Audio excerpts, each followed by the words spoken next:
A lot of people have been talking about wedding nights and a lot of bonding, shall we say, amongst couples. We may see a baby boom out of all of this sadness, a whole crop of cuties popping up here.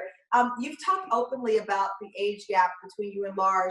How old is she again? She's 27. And you are 60? 66 as of last week.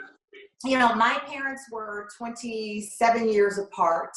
And in fact, people used to always ask me, was he my grandfather? That's the age gap there. So I grew up.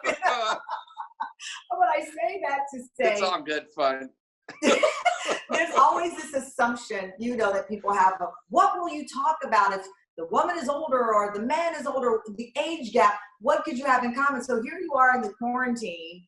I'm sure there have been conversations that you've had related to the age gap. What have you learned has benefited your relationship, and what are the things that you feel maybe showed some differences that aren't problematic but are different? I really don't know. It's just like we hardly really ever talk about it, and because we haven't noticed it, you know, in our relationship. To tell you the truth, so that's really been the thing. It's just that we're just two people that really fit so well together, and we're not going to argue with it. She's a beautiful person.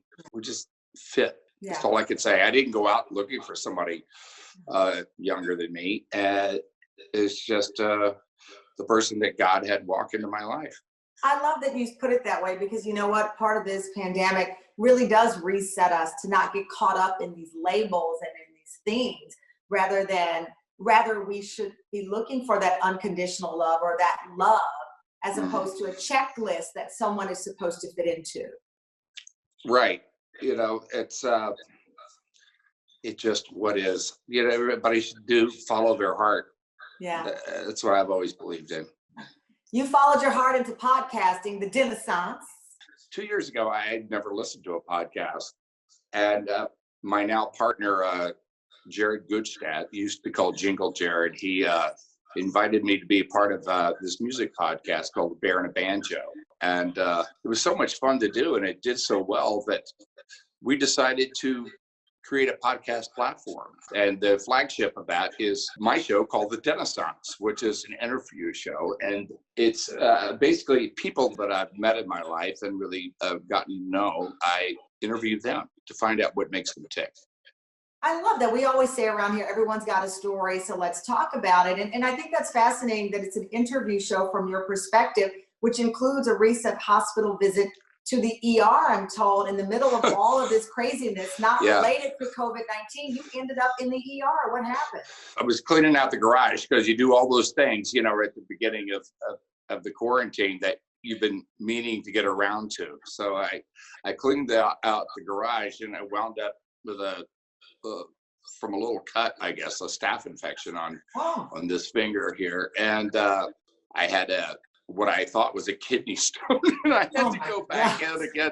So it was like I went 3 times in 1 week to the ER. And well, those people down there, the medical workers, they're doing such a great job. One of those things that what can go wrong will go wrong. I'm all fine and dandy. I do want to ask you, Dennis, about Hollywood and where things stand. I know a film project you were working on put on hold, the Ronald Reagan project. You are a Hollywood icon. You are a legend. You've locked in tons of movies that are unforgettable. What happens to Hollywood at this point? Those freelancers, those people who are behind the scenes, those up and coming actors, now that everything is on hold? It's impossible with the rules being what they are, and of course, just to be safe. It's not what I can't remember anything like this. Starting back up, there's a real need for content. People are going to want their shows and their movies, and so it's going to come back, and it's going to come back strong.